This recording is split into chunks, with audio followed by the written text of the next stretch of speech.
नमस्कार मित्रों, स्वागत है आप सभी का बसंत बिहार में। आज है 24 मार्च और 24 मार्च का जो पेपर है वो हमारे हाथ में है और इसी पेपर से हम कुछ न्यूज को ले रहे हैं और आप लोगों को उसे हम बताने की विस्तृत रूप से कोशिश करते हैं। तो चलिए हम सबसे पहली खबर ले लेते हैं जो इस पेपर का पहला हेडलाइन है। हैदराबाद कबाड़ गोदाम में जिंदा जल गए सारण और कटिहार के 11 मजदूर।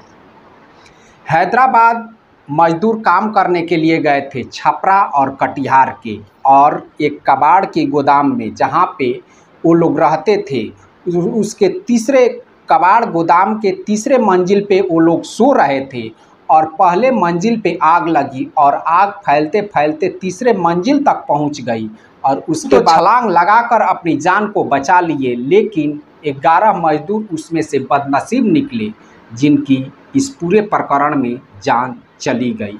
अब इसकी सूचना इनके घर वालों को मिली और उसके बाद से आप लोग सोच सकते हैं कि उन लोगों की हालात क्या हुई होगी। हालांकि इनमें से बहुत से मजदूर हैं जो अपने घर वालों से ये भी वादा कर चुके थे कि हम लोग होली में आ रहे हैं, लेकिन वो शायद अब कभी लौट नहीं पाएंगे। अब इस पूरे प्रकरण को देखते हुए कहीं ना कहीं ये बिहारियों के दिमाग में जरूर चल रहा होगा कि काश हमारे बिहार में अगर कोई कामकाज और रोजगार होता तो हमें कहीं ना कहीं दूर देश नहीं जाना पड़ता, अपने यहाँ ही काम करके अपना रोजी रोटी चला। लेकिन यहाँ पे बिहार की जो सरकार है किसी की हत्या, मर्डर और कोई घटना दुर्घटना में मर जाने के मामूली मुआवजे के रूप में रुपयों को घोषित तो कर देती है, लेकिन जो मूल समस्या है उस समस्या का निदान अभी तक नहीं हो पा रहा है। और कहीं ना कहीं ये इन मजदूरों को जरूर कोसता होगा कि काश हमारे बिहार में ही रोजगार होता तो हमें दूर देश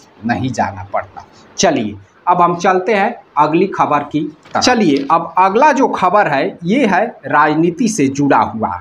आप लोग मैं एक बार पढ़ के सुनाता हूं जो इसकी हेडिंग है, वीआईपी के तीनों विधायक भाजपा में हुए शामिल। वीआईपी यानी मुकेश सहनी की पार्टी है विकासशील इंसान पार्टी, और इसके 3 विधायक जो है 2020 में जीतकर विधानसभा पहुंचे हुए थे। हालांकि 4 विधायक पहुंचे हुए थे, लेकिन इन विधायकों में से एक विधायक की अकस्मात मौत हो गई।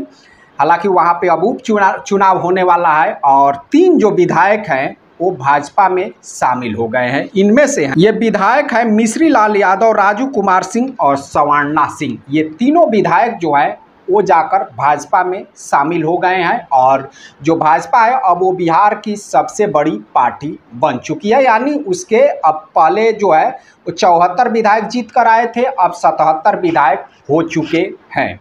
हालांकि इसकी जो अनुमान है ये यूपी चुनाव से ही लगाया जा रहा था, क्योंकि यूपी चुनाव में जो है मुकेश सहनी अपनी पार्टी को यूपी में जाकर खड़ा किए थे। हालांकि वहां से इनको कोई सीट की तो बहनी हुई नहीं और साथ ही साथ बिहार के जो तीनों विधायक थे वो भी इनसे पल्ला झाड़ चुके हैं। तो ये है, ये राजनीति में अक्सर होता रहता है। हालांकि आज आलम ये है कि वीआईपी पार्टी के पास एक भी विधायक नहीं है। मुकेश सहनी ने प्रेस कॉन्फ्रेंस भी किया है और उन्होंने कहा कि भाजपा को उन्होंने बधाई भी दी कि बिहार में सबसे बड़ी पार्टी वो बन रही है। मुकेश सहनी ने भाजपा वालों को बधाई भी दिए है। हालांकि ये बधाई एक पूरी तरीके से कटाक्ष है, लेकिन हाल के दिनों में अगर देखा जाए तो मुकेश सहनी जो है वो कुछ अलग ही राग आलाप रहे। जो भाजपा पार्टी है वो तो बड़ी बड़ी मछलियों को निगल कर पचा जाती है, तो मुझे तो लगता है कि इनका भी यही हश्र हो गया है यहाँ पे। तो ये है। अब मुकेश सहनी हालांकि वो कह रहे हैं कि हम अपना जो संघर्ष है वो जारी रखेंगे। हालांकि वो संघर्षशील व्यक्ति हैं, तो अब देखिए इसमें आगे क्या होता है। जो तीनों के तीनों विधायक हैं वो भाजपा में जा चुके हैं और ये अकेले बचे हैं। हालांकि बिहार सरकार में मंत्री भी आप देखना है कि ये मंत्री पद से इस्तीफा देते हैं या खुद मंत्री बने रहते हैं। हालांकि अब इनकी स्थिति जो है वो पूरी तरीके से लचर हो चुकी है। चलिए हम चलते हैं अगली खबर। अगली जो खबर है ये है गोपालगंज से। एसटीएफ ने परमेंदर को किया गिरफ्तार। ये जो परमेंदर यादव है इन पे 2 हत्या का और कई मान लीजिए कि अपहरण और रंगदारी के भी कई केसेज है और इनको एसटीएफ जो है स्पेशल टास्क फोर्स इन्होंने जाकर कुशीनगर से यूपी से इनको गिरफ्तार कर लाया है। हालांकि ये पुलिस की एक सफलता मानी जाएगी और इनका जो घर है वो मीरगंज, गोपालगंज के अंतर्गत आता है मीरगंज, और मीरगंज थाने के अंतर्गत एक गांव में इनका घर। और इनके ऊपर जो है अमरेंद्र पांडे उर्फ पप्पू पांडे के फुफेरे भाई शशिकांत तिवारी उर्फ मुन्ना समेत 2 लोगों के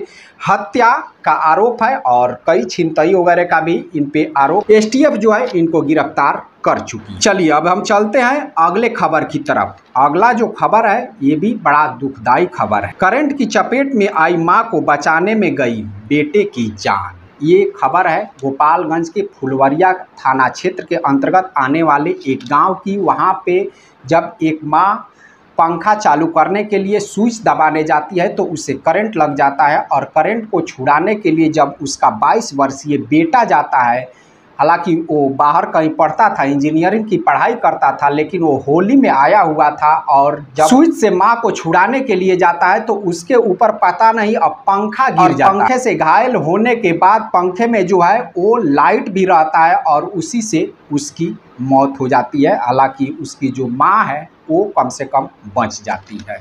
तो अब एक माँ को बचाने के लिए बेटे ने अपनी जान की कुर्बानी दी। चलिए अगली जो खबर है ये हम सबसे जुड़ी हुई है, कहीं ना कहीं इन लोगों से पाला जरूर पड़ा होगा। ये है राजस्व कर्मचारी। राजस्व कर्मचारी वो होते हैं जो हमारे जमीन वगैरह का लगान का रसीद काटते हैं।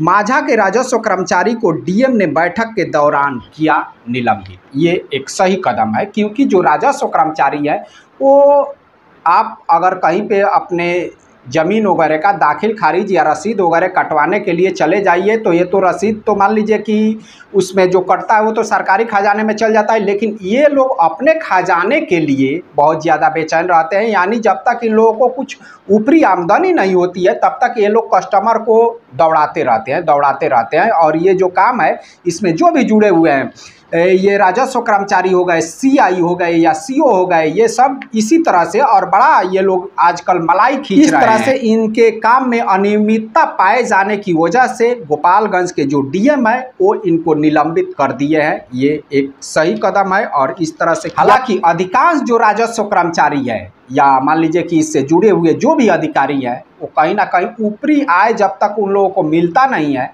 तब तक उनके पेट का पानी पचता नहीं है। अगर आप लोगों का इन लोगों से पाला पड़ा होगा तो इनकी हकीकत आप लोग जरूर जानते होंगे। अब चलिए अगला जो खबर है ये है पंचदेवरी में मनरेगा कार्यों में हुई धांधली की जांच के लिए डीडीसी ने बनाई टीम।